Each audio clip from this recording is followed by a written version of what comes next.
comedian, opener for Bill Burr and State Farm Arena, Todd Parker.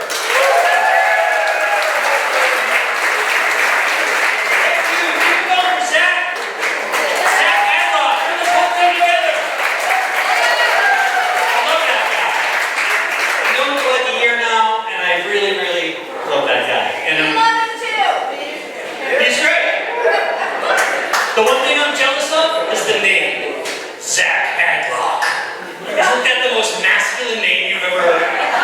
It's like a 1980s action film, Zach Hadlock. It's crazy, I want that. Like, what do you do, Zach Hadlock? What do you do? I'm finding forever homes for all the puppies and kittens.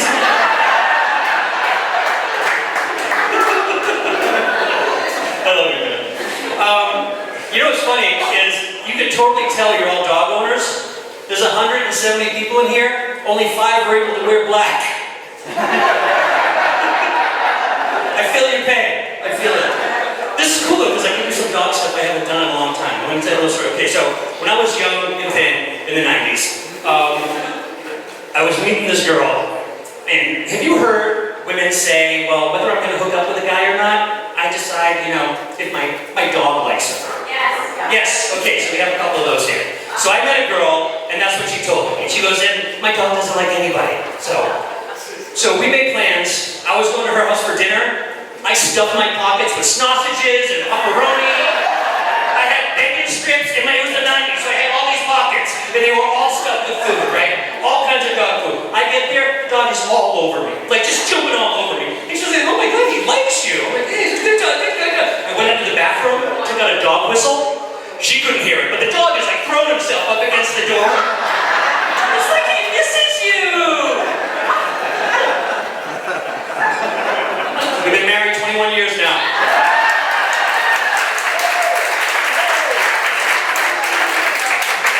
Me and that dog. No, I'm married. It's fun. And my wife complains that I don't listen. I think that's what she said. I don't know. I was really paying that much attention. Okay, look, we were driving, and she's driving. I'm on the passenger side, and she's just lecturing. She's going on and on and on. She's like, you don't listen to what I'm saying. You never hear my words. You don't pay attention to me. And I'm just looking out the window as she's driving. I'm just thinking, what's my favorite rock album of all time?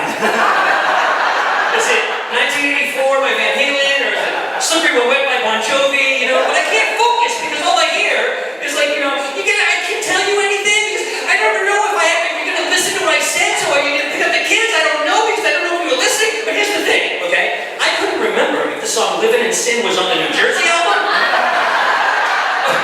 or if it was on the Slippery When Wet album. And she won't stop. She's relentless. She's like, all I hear is like something, something, can't take it anymore. Something, something, gonna stop. Something, something, couples counseling. And I finally pick up my phone and I'm like, Siri, song list, Bon Jovi, Slippery When Wet. I love my wife. I'm playing with you. I love her. She's my best friend. She's my platonic best friend. We get along really well.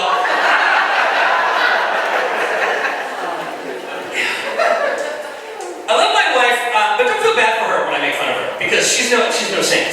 I took her to a show with me recently, and when I'm doing a much longer set, I open up with a bunch of self-deprecating fat jokes about myself, right? Like 5 minutes of fat stuff I usually do. And at this particular show I brought her to, the guy who was on before me just happened to be way fatter than me. Yeah. So I leaned over to her and I said, I don't know if I should do my fat stuff. It might not work because he's fatter than me. And she looks at me and she goes, is he though?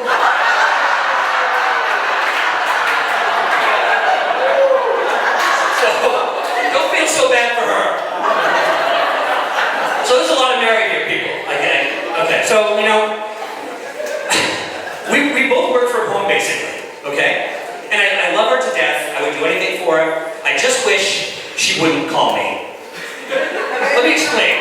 Like, I work from home, she works from home, we're together all day long, okay? So when one of us gets out in 5 minutes, I don't mean like, hey, can you pick up this on your way home? That's fine. I'm talking about, oh my God, guess what? Like, I'm gonna be back in 6 minutes. You know? Can't you just like tell me then? If my wife is not home, I have a superpower. I can psychologically, telekinetically make my wife call me. All I have to do start to enjoy myself.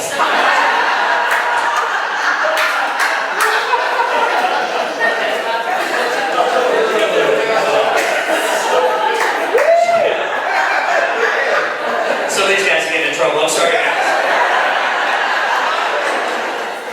She bought a Roomba, and I hate it. I hate it so much. It's always going off. It's so loud. And I said, do we have to use that thing?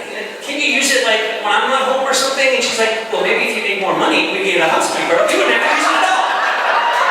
Ouch! That hurts. Now, when the Roomba's going off, I don't just hear the motor. I hear all my insecurities flying out of it. It's like, you're bald, you're fat, you're gonna get diabetes. And I talk back to it like a crazy person. Shut up, you don't even know what you're talking about. You drive a RAV4, all the other dads in the neighborhood drive Teslas because you're a loser. I'm gonna throw you in the trash. You don't have the balls. That's why you never made it in comedy. That's why all your friends are on Netflix and you're playing a cat shelter and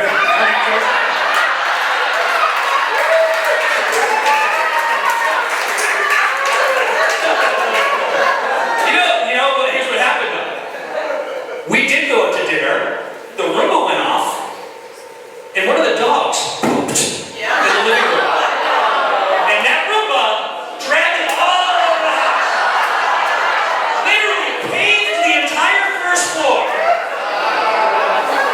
FurKids.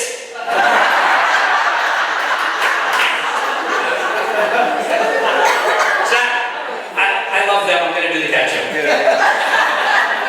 Zach told me not to do this joke.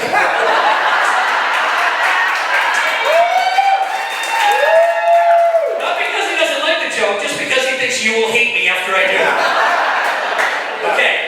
All over my neighborhood, there are these signs. They're in every pole, they're in every house, okay? They litter up the whole neighborhood. They say, please help me, my cat is missing. White cat, brown spots, get it found, please call Dave at 404. I mean, and my heart goes out to this person. Me more than anyone, you know. I'm the one calling the number in the middle of the night going, meow.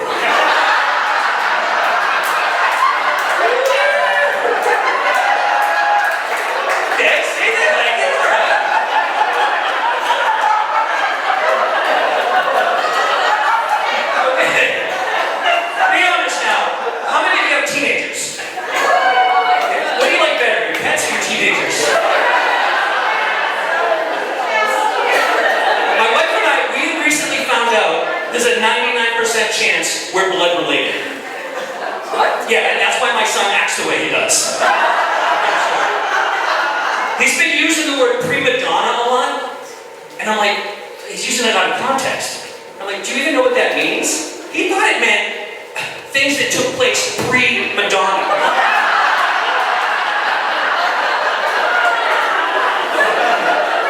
That's my boy.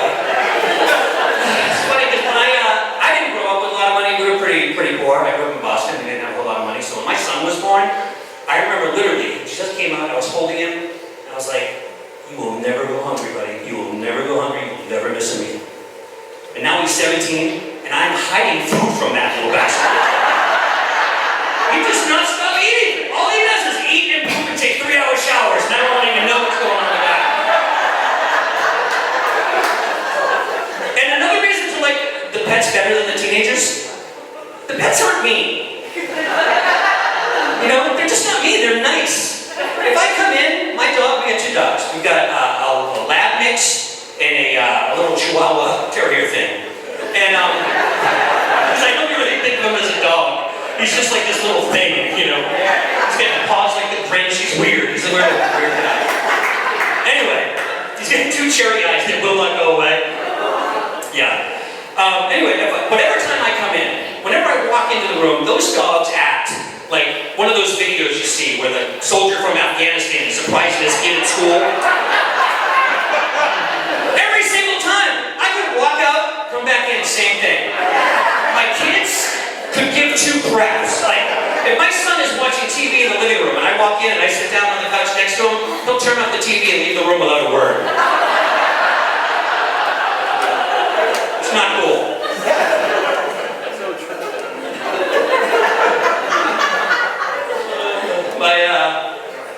I'm gonna make fun of my sister for a few minutes.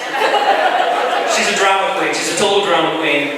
and she thinks she's a therapist, okay? So my dad has been depressed lately, and she's saying it's because his dog, Corky, had to be put down. The dog was 16 years old, and my dad had the dog since my mom passed 8 years ago, and he had the dog with my mom. So my sister, brilliant therapist that she is saying, don't you get it, Todd? It's all about the dog. That's why he's like this right now. That was his last connection to mom. And I'm like, that's funny. I thought we.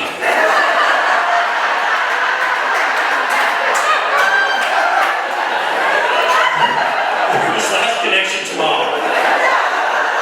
You know, 56 years, kids, grandkids, all the memories. No, that little rat terrier boy. He was the glue that held it all together.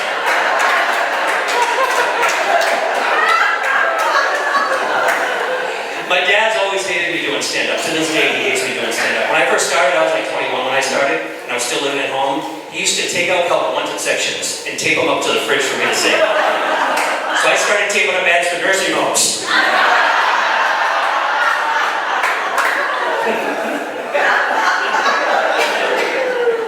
Okay, I can time for one last one.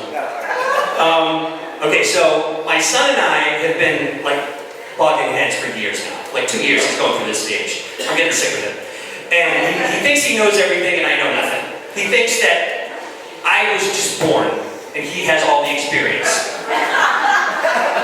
So my wife says, hey, Back to the Future is back on Netflix. Why don't you sit down with him and watch that? That's great. You'll laugh, you'll have fun. It's a great one. Oh, that's a good idea. So I go, hey, Toby, let's watch Back to the Future. It's on Netflix. And he goes, you don't know anything about movies. Like, what are you talking about? It's Steven Spielberg, it's Michael J. Fox, it's a classic. He'd never seen it. I don't want to see it. If you like it, it can't be good. What's wrong with you? I'll give you $20 if you watch Back to the Future. He's never seen the movie, and I'm desperate. That's how pathetically desperate I was for his love and affection. He was fun. So we sit down to watch Back to the Future. Before Marty McFly even goes back in time, he stands up, he's like, I was right, this movie sucks, you don't know anything. And he storms out of the room. But the next day he comes up to me, and he goes, there's something wrong with my car. I'm like, what's wrong with it? He goes, it's making a noise. I said, well, let me listen to it. He goes, what are you going to do? You don't know anything about cars. I'm like, I've been driving for 40 years. I picked up a couple things here and there. So I go up to the driveway. I get in the car. I back it 5 feet down, and I know, undisputably, that there's a branch under the car.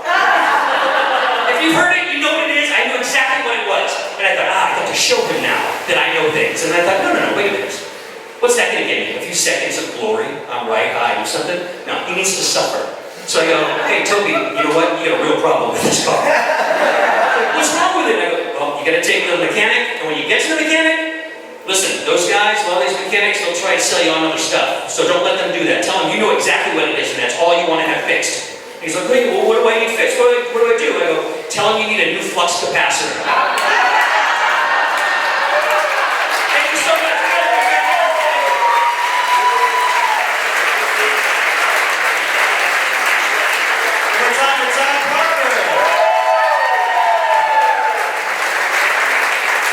State Farm Arena and then FurKids, and we're the better venue, gang.